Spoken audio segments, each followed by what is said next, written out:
about, like,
good evening and welcome to the Week in Review. I'm Paris Schutz. We'll be joined by our Week in Review guests in just a moment, but first, some of today's top stories.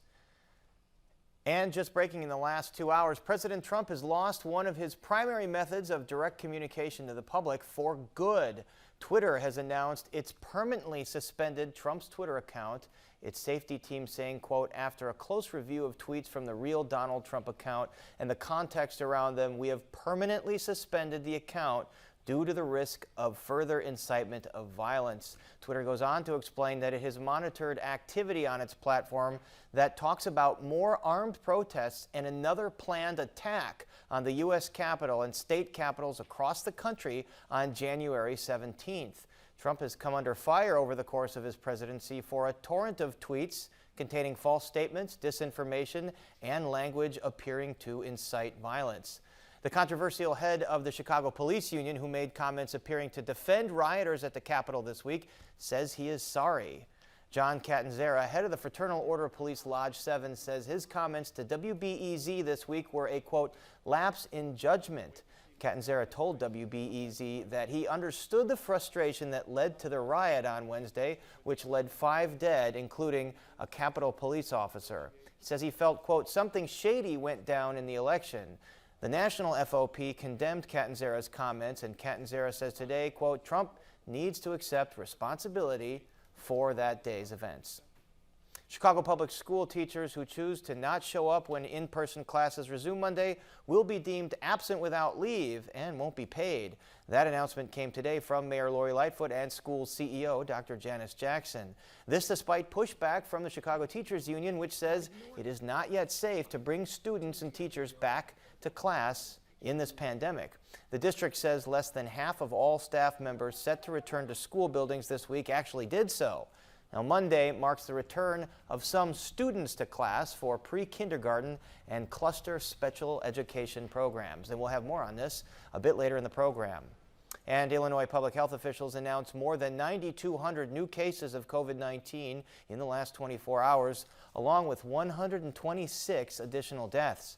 That makes for a total of 1,017,000 cases and 17,395 deaths. And joining us now to review this week are Dana Kozlov of CBS 2 Chicago, Greg Pratt of the Chicago Tribune, Rachel Hinton of the Chicago Sun-Times, and Natasha Korecki of Politico. Wow, everybody, where do we start? Let's talk about the Twitter ban right now, since that just happened. Donald Trump's Twitter account permanently suspended. Dana Kozlov, what do you make of this move?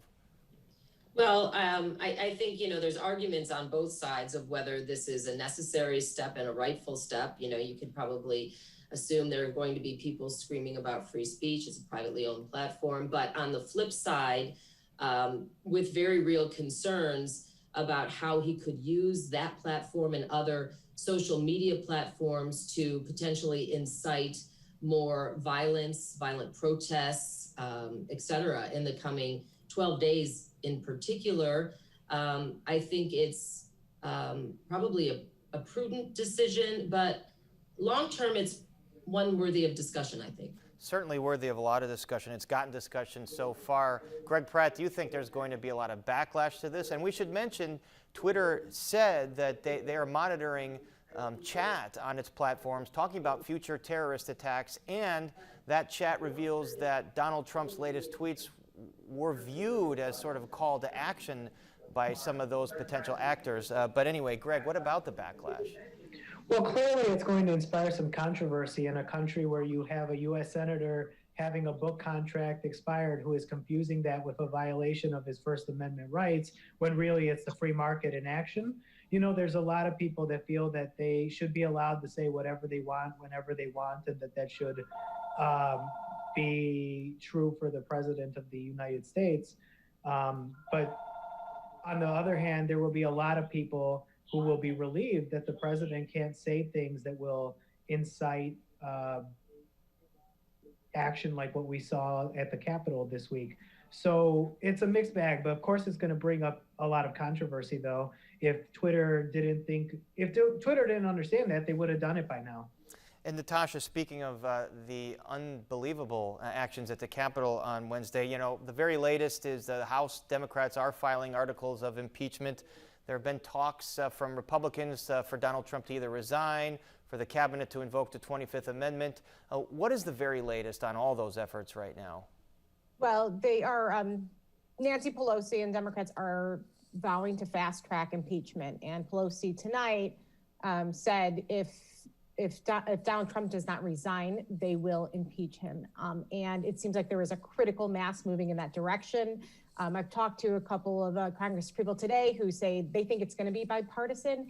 And the reason they think that is, I think going back to your Twitter discussion earlier, this is a moment in history. And I think for Twitter, they know that this is a moment where they're going to be looked at for eternity as, the tool that Donald Trump used as a megaphone to incite a mob.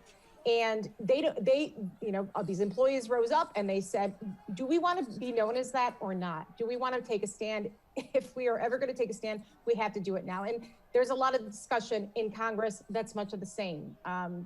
If you are in Congress right now, what is the point where Donald Trump has gone too far? And a lot of Democrats are betting that more Republicans will come on board and join them. Well, one of those Republicans already on board is Illinois Representative Adam Kinzinger. He remains the lone GOP congressman, calling for the ousting of the president via the 25th Amendment. Take a look. It's time to invoke the 25th Amendment and to end this nightmare. We will arise from this, but we cannot forget what led us here. The liars and conspiracy authors are already at it again this morning with false narratives about yesterday's disaster. References to the lies and conspiracies about the election being stolen, of course not true, but did inspire the anger that we saw from the rioters that believed that Joe Biden wasn't the legitimate winner when he was. Rachel Hinton, do you think any kind of impeachment effort would get a support among a majority of Republican senators? Well, they'd only need probably 17 or 19 senators, I think, to actually remove in the coming week. I think so. I think we've seen over the past 4 years and even the past 8 years with President Obama, a real divide between both parties and both parties sticking to their sides. They've drawn their lines and they stick to their sides. So I don't believe that we will see enough senators join this, effort, this push to impeach the president or to invoke the 25th Amendment. Then, Natasha, is there a political cost if Democrats do go forward with this and Republicans say, hey, you said it's time for healing. This isn't on the road to healing. Yeah, and there are already a small group of Democrats who are raising that point, saying that, look, Trump's power is cratering. He's almost out of here. Let him go. 13 days left. And Pelosi already talked to the Joint Chiefs of Staff about cutting off Trump from the nuclear codes. He's off of Twitter. There's a lot of arguments that how much more damage can he do? And will there be a backlash? And at a time when Joe Biden, the incoming president, is saying that he wants to bring both sides together. Let's, forget about the partisan past, and we have to get through COVID and all these crises. So there is a little bit of that going on, but I would not say it's the predominant feeling. And even Joe Biden seemed to be non-committal today on whether impeachment and removal should go forward in the next 12 days.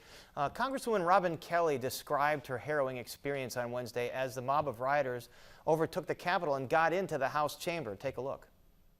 Well, it was very, very scary. We were all sitting on one side of the chamber, and we saw everyone else leave the floor. They were barricading the door, and the guns came out. So we all kneeled, really looking out for each other. But it was very, very scary. I mean, Dana, as more videos surface about the chaos that took place, literally lives of elected officials, their staffs, security were at stake. There could have been a lot more killed. There were 5 deaths, including a Capitol police officer. When you were watching this unfold as a reporter, what went through your mind? It's interesting you asked me that question, because initially I had said to some friends of mine, I was concerned about, when I heard about the rally, what his supporters might do. So at the back of my mind, I anticipated it. Even with that, when I was initially watching the storming, if you will, of the Capitol, I was stunned that this is where we've come as a country. And then I immediately had to work, and I started talking to some of our elected officials, congressmen who were in the Capitol, including Congressman Mike Quigley. So then I had to sort of put everything at the back of my mind and just work.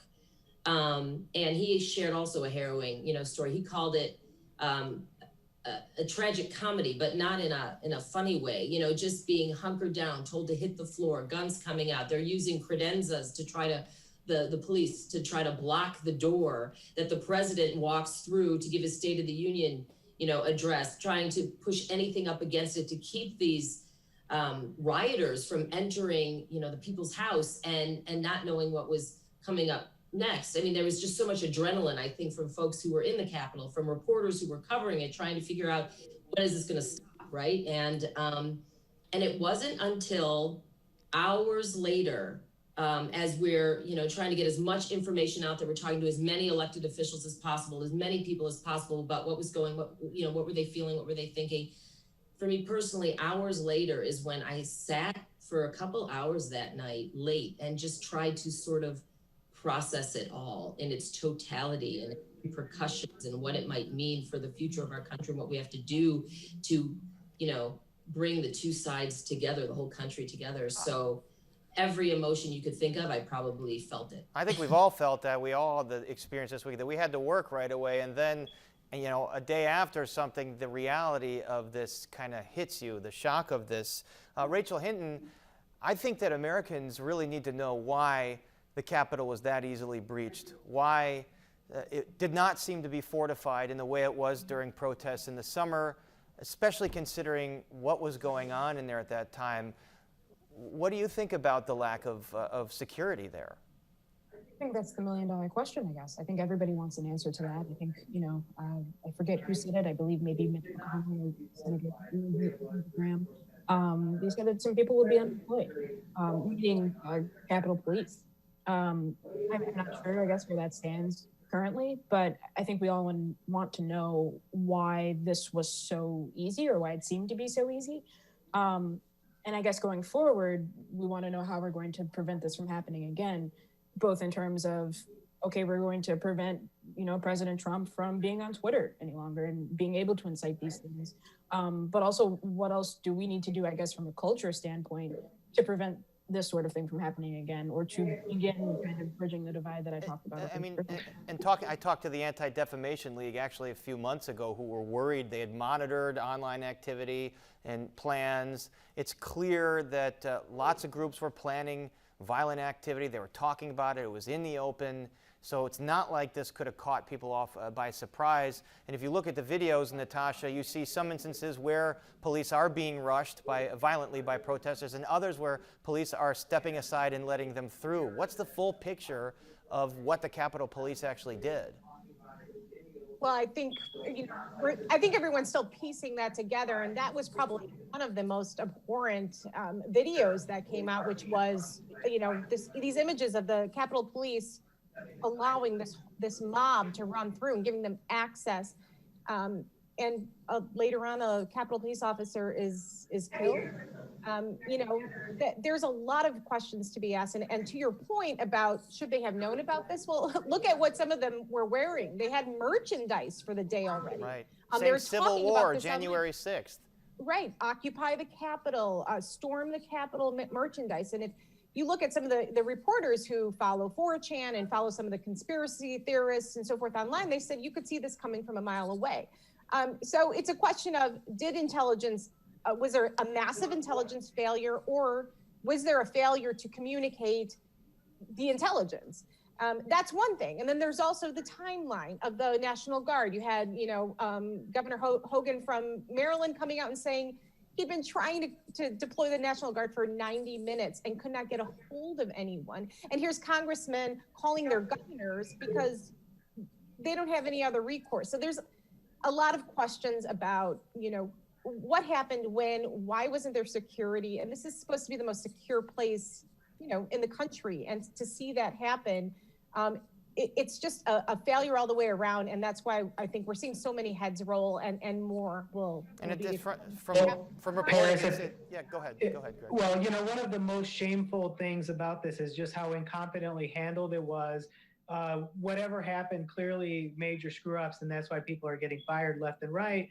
But if, one of the most embarrassing things as a citizen to watch here is the white privilege on display, where if Black and brown people were writing the things that the people who showed up at this Trump rally had been writing in the days ahead, they would have had it on lockdown. They would not have assumed whatever it is they assumed about the crowd staying peaceful, or that this wouldn't happen. This just wouldn't have happened if Black and brown people had been posting like this, the sort of things that they were posting, and we should all be deeply embarrassed by that. There's been a lot of discussion about that, and I know Greg and a lot of us here were out covering protests in Chicago this summer where there were police officers, National Guard troops in riot gear, rows and rows and rows and rows deep, and you did not see that here. Under fire, the president stuck to a tight script yesterday in a videotaped speech that kind of sounded like a concession. Let's take a look. Now Congress has certified the results. A new administration will be inaugurated on January 20th. My focus now turns to ensuring a smooth, orderly, and seamless transition of power. This moment calls for healing and reconciliation. Natasha, there's a lot of reports that the president was kind of forced by staff to make that statement. What do you know about the president's state of mind right now? Well, I mean, from just reading reports, from our own reporting at Politico, he's in a desperation. I mean, he has been. Some describe him as delusional. I mean, look at the sequence of events that we've seen in the run up to the election and in the days after the election. It's been an escalation. Making false claims of voter fraud. From that to also think back at the debate where he told the Proud Boys to stand back or stand by when he was specifically asked to repudiate them, and he wouldn't. This is a president who has been talking out of both sides of his mouth for a long time when it comes to white supremacists and racists. That video yesterday, well, he was forced to do it. Of course he was. He's seeing the backlash. There's a massive backlash, and it is Republicans, it is Democrats, it is across the board. No one wants to see this, particularly from a president who has always claimed that he is the law and order president, I'll send in the National Guard. Let me take care of it. What happened here? This is in your backyard.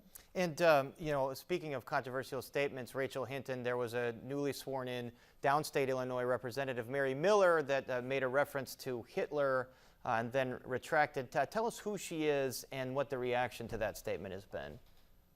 She's a downstate Republican, newly inaugurated into the House of Representatives. She was at a rally, I believe, in DC, I think Moms for America, if I'm not mistaken. And she said, Hitler had one thing right. I believe if you have the youth on your side, then your party has a future, or your ideology, your beliefs have a future, something along those lines. And the impact of that, or the blowback from that, was swift and immediate.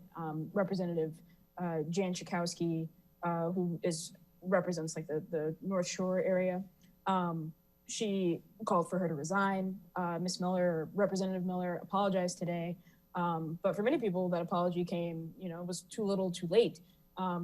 How do you invoke Hitler at a rally? I think. And we should mention, Rachel, that her husband, Chris Miller, was at that rally making videos. He is a state representative downstate.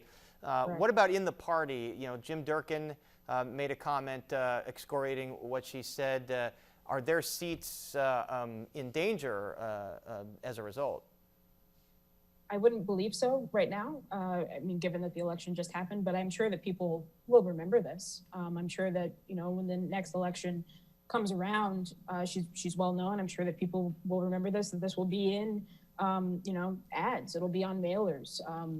People, regular people or everyday people may not have, the memory that political people do, meaning on their advertisements, in their ads and things of that sort. But when it's time for her to come up for re-election again, I'm pretty sure this will haunt her. Certainly political strategists on the opposing side are going to be including some of those quotes in mailers, as you said. Let's move on to some other news. Mayor Lori Lightfoot says in-person learning will start Monday despite pushback from the Chicago Teachers Union. Lawmakers report to Springfield the battle over the speaker's gavel and police reform. And Father Michael Flager is removed from his ministry at St. Sabina as a result of a 40-year-old accusation of abuse being investigated right now. Dana Kozlov, Monday is the day for cluster and pre-K in-person classes resuming. How many teachers do you think are going to actually show up? That is the million-dollar question. Today, Dr. Jackson said this week about 60% of the teachers that were supposed to return had returned this week. CTU leaders told their members in a meeting last week and continue to tell them, resist, don't go back, we'll have your back. And then this afternoon, reiterating that call in so many words. So I think these teachers many of them feel like, I'm stating the obvious here, but they're caught between a rock and a hard place. Some are genuinely concerned, many genuinely concerned about their health and their safety. Others have those concerns, but see the value in going back. So I think it's going to come down to how secure a lot of them feel that they'll be able to keep their jobs, that they will not get their pay docked, and that the union will take the necessary steps to protect them. And, there's still that strike threat on the table. CTU President Jesse Sharkey saying in the last week and a half to members, if all of our efforts and our pushback doesn't work, we will call the House of Delegates together for a strike authorization vote. It could happen by the middle of the month. So if I had to guess, I would put it, at 70% of the teachers will go back next week. Well, it certainly seems like, as so many things with CPS and the union, it's a game of chicken. Let's hear Mayor Lori Lightfoot when she spoke this morning about schools reopening. Why we are here today is to talk about the necessity of giving our parents and our students the option to come back to in-person learning. What's gotten lost in a lot of the noise here is it's an option. Greg Pratt, what is CTU's response going to be? The CPS is threatening you're going to get your pay docked. Is CTU going to challenge that successfully? Well, I don't know if they'll be successful or not. They do have certain legal rights and they're going to push them. And they're a very aggressive union that takes very bold steps. You know, the 2019 teacher strike was technically an illegal strike, or is arguably an illegal strike because they're not supposed to be able to strike about anything other than a very narrow set of circumstances. So they're a very aggressive advocates for their members. And so it was interesting though, you know, when the mayor says that it's optional for people to return, what she leaves out is that it's not optional for the teachers. And so they are definitely playing a game of chicken. They're two sides that don't trust each other, that can't come to the table because they just don't trust each other to, I mean, they are at the table, but they you know, how fruitful that is. Clearly it hasn't secured a reopening agreement. Clearly they're pretty far apart. And so it's going to be a really unfortunate thing to watch because the teachers are stuck between a rock and a hard place, and so is the mayor. You know, there's real concerns about student learning, there's real concerns about teachers' health, and there's a really, you know, they're really struggling to come up to a middle ground, and a big part of that is exacerbated by the blood feud going on. Yeah. If I could jump in too, today, Dr. Jackson said that, you know, yeah, they've been talking, but one of the problems is, according to Dr. Janice Jackson, head of CPS, is that the union also wants to negotiate non-pandemic safety issues like rent abatement, which CPS argues shouldn't be part of this current discussion about getting teachers back in person. And also CTU is got legislation in Springfield to try to expand what they would be able to strike over, which is something that they're threatening to get members to pass. Rachel Hinton, speaking of Springfield, special session or legislative session, veto session, I think, starting this week or next week. What do you make? What's going to come out of it? This CPS CTU bill, or rather repeal of a certain section of the Illinois Educational Act, I think is a thing to watch. The Legislative Black Caucus has several sweeping omnibus bills. The first, or rather the one that's getting some of the most attention, is the criminal justice bill. In that they call for, you know, requiring body cameras to be worn by police officers by 2025. Domestic violence like focus group to make sure that, you know, the state's domestic violence courts are working appropriately. Those are a couple of the things that are on the agenda. Those are a couple of things to watch for. Also, this is, you know, a lame duck session, not the veto session. The veto session was canceled. They were supposed to meet at the end of November and then at the beginning of December. They didn't do that. So this is really their last effort, of the lame ducks, the ones who did not, who were not able to. And then, all right, I'm sorry, Rachel, we got to go. Eventually, we'll learn the fate of Speaker Mike Madigan and whether he'll continue as Speaker. That'll be a topic for another time. We are out of time, so my thanks to Natasha Korecki, Greg Pratt, Dana Kozlov, and Rachel Hinton. Thanks so much. And that is our show for this Friday night. We're back at 7 o'clock next week. And now for the Week in Review, I'm Paris Schutz. Thank you so much for watching. Stay healthy and safe, and good night.